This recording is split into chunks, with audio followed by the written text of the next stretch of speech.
저는 오늘 디모데후서 3장 사도 바울이 디모데에게 쓴 편지입니다. 디모데는 사도 바울이 육신적으로 낳지는 않았지만 내 아들아 이렇게 불렀어요. 말하자면 사도 바울의 후계자와 같고 후배 목회자와 같습니다. 그에게 사도 바울이 유언처럼 또는 격려처럼 아버지의 마음으로 주는 편지입니다. 이 말씀, 특별히 디모데후서 3장에 있는 이 말씀은 우리 많은 그리스도인들이 오랫동안 널리 사랑하고 있습니다. 이 말씀에 그러나 너는 배우고 확신한 일에 거하라. 너는 내가 누구에게서 배운 것을 알며 또 어려서부터 성경을 알았나니 성경은 능히 너로 하여금 그리스도 예수 안에 있는 믿음으로 말미암아 구원에 이르는 지혜가 있게 하느니라.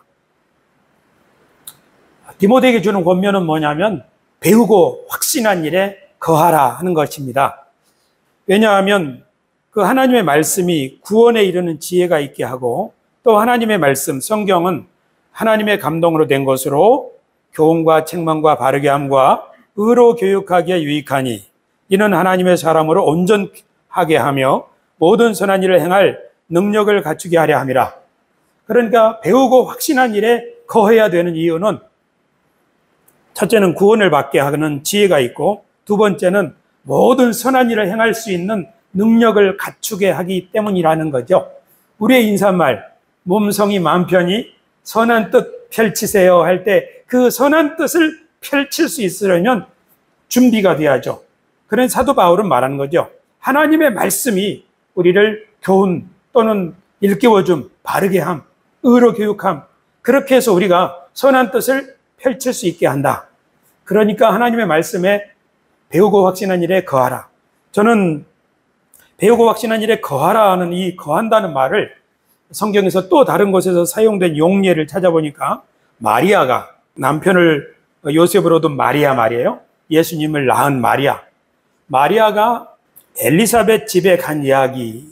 거기에 마리아가 사실은 처녀로서 천사에게 내가 아들을 낳을 것이다 하는 이런 청천벽력 같은 말을 들었을 때 어떻게 그런 일이 나한테 일어날 수 있습니까? 그때 이 천사가 너의 사촌 엘리사벳 이모님도 아이를 낳지 못해서 늙었는데 벌써 6개월 되었다. 그래서 마리아는 엘리사벳 집에 찾아갔지요. 그리고 거기서 석 달을 머물렀습니다. 거기서 마리아가 무슨 일을 했겠어요? 이모, 진짜야? 이모 진짜야? 천사가 나한테 이렇게 말했는데 진짜야? 이모에게 물었겠죠? 그리고 이모가 자기에게 있었던 일, 자기 남편에게 세례 요한의 아버지에게 있었던 일, 그리고 이모의 배가 점점 불러온 일, 이런 것을 보면서 마리아는 확신하게 되었어요. 그리고 3개월 후에 자기 마을에 가서 드디어 예수를 출산할 수 있는 믿음을 갖게 된 거죠. 너는 배우고 확신한 일에 거하라. 이 말은 우리가 하나님의 말씀을 듣고 저 말씀이 옳아, 틀림없어, 이런 깨우침을 받게 되었다면 그대로 멈추는 게 아니라 그 말씀에 좀 머물러야 돼요. 진짜일까?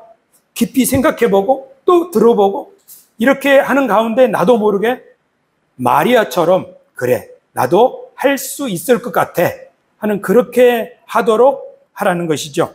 그래서 저는 오늘 새롭게 9월달 이 예배를 드리면서 그동안 우리가 배웠던 바들을 다시 한번 복습함으로써 우리가 그동안 배우고 뭘 배웠는지 점검해보고 그 다음 새로운 출발을 할 수 있게 되기를 바랍니다.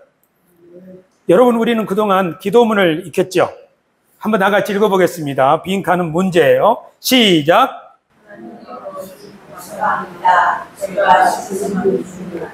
예, 빙고. 박수 한번 합시다. 오늘은 그동안 우리가 배운 것을 복습하는 날이기 때문에 빈칸이 많습니다.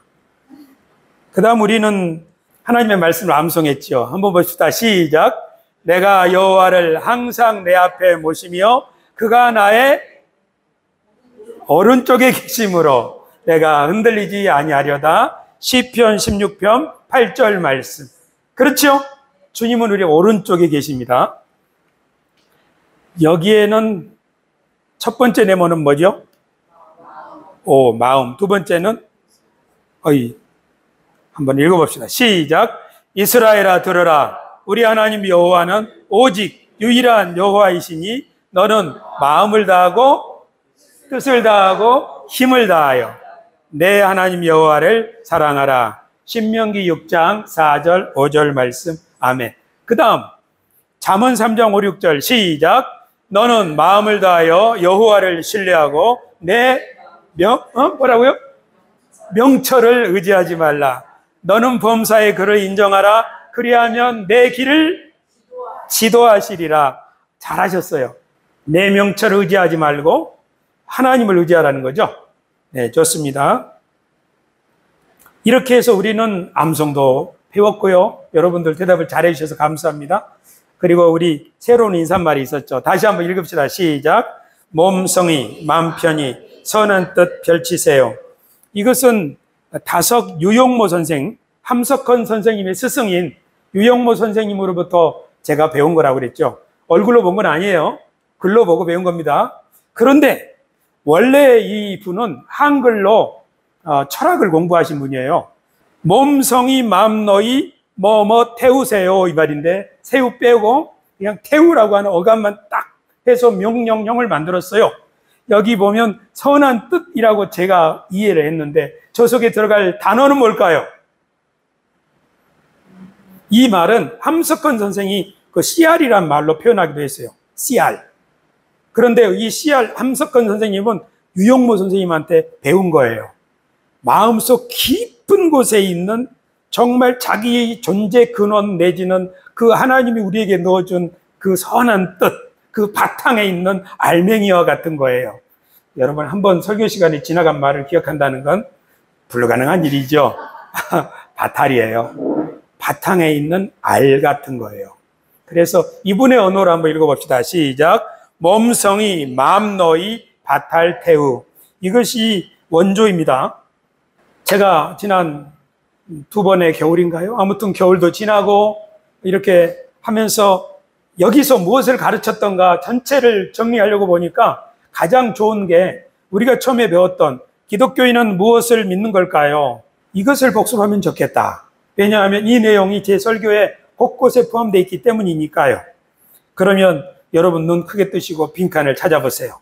1번, 하나님은 어떤 분이십니까? 성경 이야기에 따르면 하나님은 천지 만물을 지으신 창조주이십니다. 하나님은 자기 손으로 지으신 세상을 사랑하시며 그것을 생명으로 땡땡하게 하려고 언제나 일하십니다. 하나님은 하늘에 계시면 그 땡땡은 늘 땅에 있습니다. 왜냐하면 이 땅은 하나님의 작품이며 하나님의 것이며 하나님의 세상이기 때문입니다. 제가 소개하는 하나님은 이런 분이라고 여러분께 가르쳐 드렸는데 빈칸에 들어갈 말은 하나님은 세상을 사랑하시며 그것을 생명으로 어떡하게 채우시려고 어떡하게 번성하게 그래요. 충만이에요. 충만. 누가 말했어요? 충만. 그 다음에 여기 하나님은 하늘에 계시지만 그 무엇은 늘 땅에 있습니다. 제 아내에게 문제 냈더니 마음이라고 하더라고요. 그러나 원래는 관심이에요. 여러분 뜻을 생각하면서 한 번만 더 읽어봅시다. 성경 이야기의 시작. 성경 이야기에 따르면 하나님은 천지 만물을 지으신 창조주이십니다. 하나님은 자기 손으로 지으신 세상을 사랑하시며 그것을 생명으로 충만하게 하려고 언제나 일하십니다. 하나님은 하늘에 계시지만 그 관심은 늘 땅에 있습니다. 왜냐하면 이 땅은 하나님의 작품이며 하나님의 것이며 하나님의 세상이기 때문입니다. 여러분 믿으면 아멘. 저는 하나님을 이런 분으로 믿어요. 그냥 저 구말리 창천에 있는 어떤 분이 아니라 하나님의 목적, 하나님의 관심, 그리고 이 세상을 하나님 어떻게 생각하시는지 저는 이런 하나님을 믿고 설교하고 있습니다. 두 번째, 인간. 인간은 어떤 존재입니까? 인간은 하나님의 세상을 맡아 관리하고 다스리는 땡땡땡입니다. 들어갈 말은 청직이라는 말은 맞는 말이에요. 하지만 저는 청직이라는 말을 잘 안 쓰고 이경생 부회장님 뭐라고 하셨어요? 대리인이에요. 대리인. 박수 한번 쳐줍시다. 여러분 인간이 누구입니까? 뭐 성선설, 성악설, 별별 이야기 다 있지만 인간은 다 같이 시작. 인간은 하나님의 세상을 맡아 관리하고 다스리는 대리인입니다. 성경 이야기에 따르면 인간은 하나님을 닮도록 지음을 받았으므로 그가 바르게 살면 세상에 하나님의 영광을 드러낼 것입니다. 하나님은 인간을 에덴 동산에 들이시고 그곳에서 함께 하시면서 그를 통하여 세상이 생명으로 충만하게 될 것을 기대하셨습니다. 믿으면 아멘. 그 다음 볼까요? 인간이 덜 끝났네요. 인간이 하나님의 동산에서 하나님을 바르게 예배하고 자신에게 주어진 구역을 잘 가꾼다면 에덴의 생명수는 온 세상을 살리고 비옥하게 할 것입니다. 이렇게 살도록 지음받은 인간을 성경은 하나님의 포도원을 가꾸는 땡땡로 소개하며 또한 하나님 앞에서 섬기는 왕 같은 땡땡땡이라고 소개합니다. 들어갈 말은 농부 맞았어요. 또 하나는 제사장, 정답입니다. 인간이 누구냐? 아까 대리인이라고 그랬잖아요. 근데 그걸 비유적으로는 하나님의 이 성동구를 관리하는 농부예요. 그리고 하나님을 사랑하고 섬기는 제사장이고요. 제사장은 하나님을 찬송하는 임무가 있고 세상을 축복하는 임무 두 가지 있습니다. 그것을 제사장과 왕, 그래서 왕 같은 제사장이죠. 왕은 다스리고 제사장은 경비하니까요. 이것이 성경이 말하는 인간입니다. 여러분, 이것을 잘 간직하면 우리는 허무주의에 빠지지 않을 수 있습니다. 인간이 누구인지에 대한 성경의 말씀을 분명하게 기억하고 산다면 우리는 흔들리지 않습니다. 부연 설명을 가급적 안 하려고 하는데요. 그 다음, 이 세상은 어떻게 만들어졌으며 앞으로 어떻게 됩니까? 이 세상에 대한 관점입니다. 성경은 하나님이 세상을 사랑하셔서 생명 충만한 것으로 만들기 위해서 어떻게 일하시는지를 보여주는 기록입니다. 그리고 장차 온 세상은 하나님의 뜻대로 생명 가득한 것이 될 것입니다. 그것은 마치 확장된 땡땡땡땡이며 온 세상이 하나님의 영광으로 충만한 성전과 같이 거룩한 것이 될 것입니다. 이것이 성경이 들려주는 세상의 미래입니다. SF 영화는 이 세상을 파멸할 것으로 그리지만 성경은 하나님이 처음부터 어떻게 해서 마침내 어떤 모습으로 완성하신다. 네모 안에 들어갈 네 글자 단어는 확장된 하늘나라 땡입니다. 땡 아니에요. 에덴 동산입니다. 에덴 동산은 처음에 작은 모형이에요. 하지만 계시록 보면 온 세상이 에덴 동산이 확장된 모습이에요. 지금 우리가 사는 세상은 에덴 동산이 아니죠. 그렇지만 원래는 하나님이 아름답게 지으셨고 그리고 그렇게 완성하실 거예요. 그렇기 때문에 그것을 바라보고 우리가 삶을 가꾸어 나가는 거죠.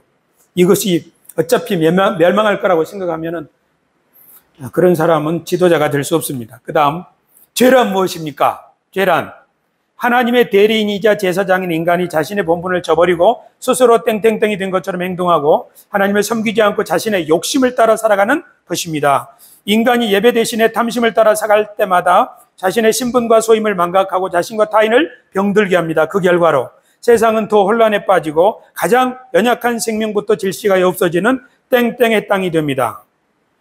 들어갈 말은 스스로 하나님도 아닌데 하나님이 된 것처럼 자기가 하나님이 된 것처럼 행동하는 것이 죄지요. 마지막에 들어갈 말은요. 죄의 결과는 뭐죠? 사망이죠. 그래서 죄는 내가 하나님 노릇하는 거죠. 하나님 노릇한다는 것은 내 마음대로 다 하는 거죠. 그리고 죄의 싹은 사망이라는 말은 자기가 죽는다는 의미도 있지만 이 세상이 죽음의 땅이 된다는 의미가 있습니다. 자, 하나님은 왜 심판을 하십니까? 성경 이야기가 들려주는 하나님의 심판은 어그러진 세상을 바로잡으려는 하나님의 무엇입니다. 죄로 세상이 혼란에 빠지고 생명이 자랄 수 없는 것이 될 때마다 하나님은 세상을 바로잡아 다시 무엇으로 충만한 땅이 되게 하십니다. 생명이죠. 그러면 저 위에는 뭘까요? 심판이란 어그러진 세상을 바로잡으려는 하나님의 개입입니다. 심판은 벌 주려는 게 아니고요. 세상 어그러진 것을 바로잡으려는 하나님의 개입입니다. 그 다음 보겠습니다. 이것은 여러분 아실 거예요. 연습 없이 바로 갑시다. 시작. 한마디로 구원을 정의하자면 구원이란 하나님이 처음부터 우리를 위하여 그렇죠. 계획이에요. 계획. 하나님이 처음부터 우리를 위하여 계획하신 참 인간의 삶을 회복하고 살아가는 것입니다. 그러니까 누가 구원받았다 하면 이 사람 참 사람이 되었구나. 누구를 통해서? 그리스도를 통해서. 하나님의 은혜로. 그런 거겠죠. 우리는 어떻게 구원을 받을 수 있습니까? 공통으로 들어갈 말은 셋 다 같은 단어가 들어간다는 뜻이죠.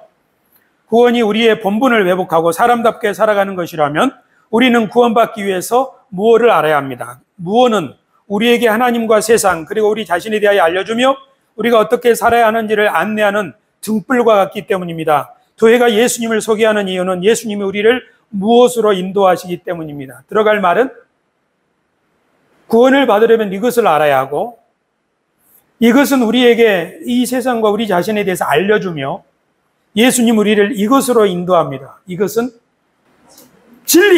진리예요. 박수 한번 합시다. 맞아요. 진리를 알지니 진리가 너희를 자유롭게 하리란 말은 구원을 받게 하리라는 뜻이겠죠. 아브라함과 이스라엘이 왜 중요합니까? 공통으로 들어갈 말은 아브라함은 세상을 새롭게 하시는 하나님의 계획을 받고 믿고 순종한 사람으로서 모든 믿는 사람들의 모범이 됩니다. 이스라엘은 아브라함의 무엇을 이은 상속자들로서 온 세상을 생명으로 충만한 땅으로 만들기 위해 하나님이 부르시고 무엇을 맺은 백성입니다. 그들은 세상을 위해 봉사하는 제사장으로 사는 모든 사람들의 선구자입니다. 들어갈 말은 언약, 정답입니다. 언약입니다. 그렇죠? 우리들도 하나님과 언약을 맺었습니다. 여러분, 우리가 하나님과 언약 맺은 것을 기념하기 위해서 늘 성찬 예식을 하지요. 언약의 식사하지요. 피로 맺은 언약이라고 하셨죠? 예수 그리스도는 누구입니까? 협동청문인. 시작. 예수님은 하나님의 아들이시며 하나님의 뜻을 이 땅에 펼치실 그리스도이십니다. 예수님은 2000년 전 유대 땅에서 나신 분으로서 30살에 하나님 나라 복음을 전하시고 제자들을 가르치셨습니다. 그리고 33살에 시기와 모함을 받아 십자가에 못 박혀 죽으시고 3일 만에 다시 살아나셔서 하늘로 올라가셨습니다. 박수 한번 합시다. 예수님은 무엇을 위해 사셨습니까? 공통으로 들어갈 말은 심선희 부회장님 글씨 안 보이시죠? 보여요? 그럼 읽어보세요. 예수님은 하나님 나라의 복음을 전하시고 가르치셨습니다. 예수님이 선포하신 하나님 나라는 하나님의 뜻이 이루어지는 뜻입니다. 그것은 하늘에서 하나님의 뜻이 이루어진 것처럼 이 땅에서도 이루어지는 것입니다. 그러므로 예수님의 하나님 나라는 하나님의 뜻이 이루어지는 뜻입니다. 정답입니다. 맞았습니다. 예수님은 하나님의 뜻을 위해서 하셨죠. 예수님의 부활이 왜 중요합니까? 이것은 정말 어려운 문제인데 여러분 중에 혹시 아신다면 그것은 기적입니다. 저희 아내도 못 맞추더라고요, 어젯밤에. 예수님이 뽑으신 사도들은 예수님의 부활을 증언하는 증인들이었습니다. 그들은 하나님이 예수님에게 하늘과 땅의 모든 권세를 맡기시고 하나님의 뜻을 성취할 그리스도로 모든 사람에게 선포하셨다고 그 부활이 확신했습니다. 예수님의 부활은 하나님이 세상을 새롭게 하시는 일을 본격적으로 시작하셨음을 알리는 신호탄이라고 제자들은 이해했습니다. 그래서 제자들은 어두움의 세력들을 뒤집어 놓을 무엇이 시작되었다고 굳게 믿고 복음을 전하고 교회를 세우는 일에 힘썼습니다. 예수님의 부활을 경험한 제자들은 이제 어둠의 세력이 끝났고 이것이 시작되었구나. 들어갈 말은 예수님의 부활은 어둠의 세력을, 이 세상을 통치하는 어둠의 세력이 완전히 뒤집어지는 거죠. 어떤 세력가가 어떤 통치자가 왕으로서 다스리고 있다, 그것을 완전히 뒤집어 버린 걸 뭐라고 그럽니까? 혁명이라고 합니다. 혁명. 회장님이 맞히셨네? 박수 한번 합시다. 예수님의 부활은 혁명이 시작된 날이다 하고 제가 설교를 했죠. 교회는 어떤 것입니까? 교회는 이제 좀 쉽겠어요. 교회는 하나님께 예배드리는 곳으로 이해되지만 교회는 장소라기보다는 하나님이 부르신 사람들의 뭐지요? 모임입니다. 모임. 그들은 자신들이 세상에 복이 될 에덴으로 인도되었던 아담처럼 새로운 피조물로 자신을 인식하며 세상을 하나님께로 인도할 제사장과 같은 임무를 맡은 새 이스라엘로 자신을 이해합니다. 그래서 교회는 하나님을 진심으로 섬기며 세상에 무엇이 될 수 있기를 위해 기도하고 노력합니다. 염혜선 회계님, 세상에 빛이 될 수 있기를. 참 맞아요. 빛이 될 거예요. 그러나 제가 원한 대답은 복이었습니다. 같은 말이라고 생각해요. 빛이나 복이나. 그죠? 성경은 무슨 이야기를 하려는 것입니까? 성경 이야기를 종합하면 하나님이 이 세상을 경영하시는 이야기라고 할 수 있습니다. 그 경영은 세상의 창조와 대리인들을 부르심, 그리고 이 세상을 바로잡아 새롭게 만드시는 것으로 완성됩니다. 인간은 하나님의 통치에서 동반자 역할을 맡은 대리인으로서 매우 중요한 신분으로 지음을 받았습니다. 그러므로 우리는 성경을 읽으면서 우리의 본분을 알게 되고 하나님의 무엇에 동참하는 법을 깨닫고 삶의 방향을 잡게 됩니다. 성경을 들어갈 말은 저의 책 제목입니다. 뭐죠? 네? 경륜이에요, 경륜. 하나님의 경륜에 동참하는 법을 배우게 됩니다. 우리가 성경을 알게 된다면 그렇게 되겠죠? 두세 개 남았습니다. 말세나 종말에 대해서 성경은 무엇이라고 말합니까? 공통으로 들어갈 말은.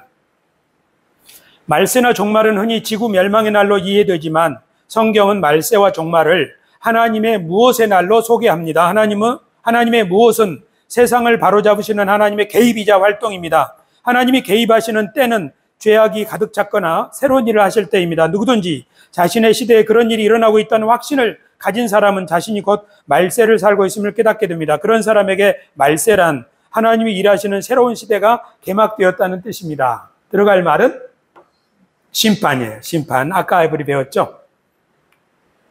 예, 하나님이 주신 최고의 계명은 무엇입니까? 좀 어려운 건데요. 성경에서 하나님이 주신 최고의 계명은 뭐냐? 성경을 두루 살펴보면 하나님이 주신 최고의 계명은 무엇을 실천하는 것임을 알 수 있습니다. 그것은 많은 재물을 바치는 것보다 중요하며 종교적인 의무를 수행하는 것보다 더 중요합니다. 한 가지 더 추가한다면 그것은 무엇입니다?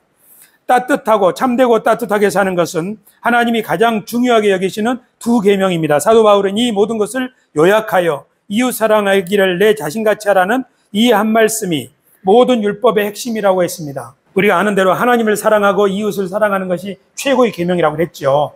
그것을 저의 언어로 표현할 때 하나님을 사랑하고 이웃을 사랑하는 것을 하나로 하면은 사도 바울은 이웃 사랑이라고 했죠. 그러니까 무엇을 실천하는 것이 최고의 계명이겠어요? 복지과 팀장님. 사랑을 실천하는 것. 사랑을 다른 불교에서는 뭐라고 그러죠? 자비예요, 자비. 자비를 실천하는 거예요. 또 하나는 진실이에요. 최고의 계명은 자비를 실천하는 것이고 또 하나는 진실입니다. 이것이 주님이 가장 귀하게 여기시는 거라고 저는 생각하는 거예요. 그 다음, 이제 마지막 문제입니다. 천국이나 하늘나라는 무엇입니까? 공통으로 들어갈 말은, 이 세 개는 공통으로 들어가는 말인데요. 한번 생각해 보세요. 힌트, 시옷이에요. 세상이에요, 세상. 벌써 알고 있었구나. 천국이나 하늘나라는 하늘에 있는 세상이라고 흔히 생각하지만 성경은 하나님이 다스리는 세상을 천국이나 하늘나라라고 소개합니다. 예수께서 하나님 나라가 임하기를 기도하라고 가르치셨는데 그 말씀은 천국이 이 땅에 임하기를 기도하라는 말씀입니다. 이 땅에 임하는 천국은 하나님의 뜻이 이루어지는 새롭게 된 세상을 말합니다. 예, 잘했습니다. 여러분, 전체 20개의 질문 중에 16개를 복습했습니다. 오늘 끝으로 예수님께서 우리를 세상의 빛이라고 하셨죠. 사람이 등불을 켜서 돛박 아래 두지 아니하고 등경, 램프스탠드 위에 둔다 그러셨습니다. 이것은 제자들에게 하신 말씀입니다. 예수님이 빛이라면 그 빛을 제자들 안에 넣어주셨다면 이 제자들을 예수님이 너희는 갈릴리 촌 사람들이니까 나를 만났지만 좀 숨어 지내라 그렇게 생각지 않으셨겠죠. 사람이 등불을 켜서 말 아래 두지 아니하고 모든 집안 사람들이 볼 수 있게 하신다는 거죠. 그러니까 예수 그리스도의 진리를 배우는 사람은 나는 예수님의 말씀을 배웠으니까 아무도 모르는 곳에 혼자 은밀히 살아야지 혼자 은혜 받고 말이야. 예수님의 말씀은 그러라고 주신 것이 아닙니다.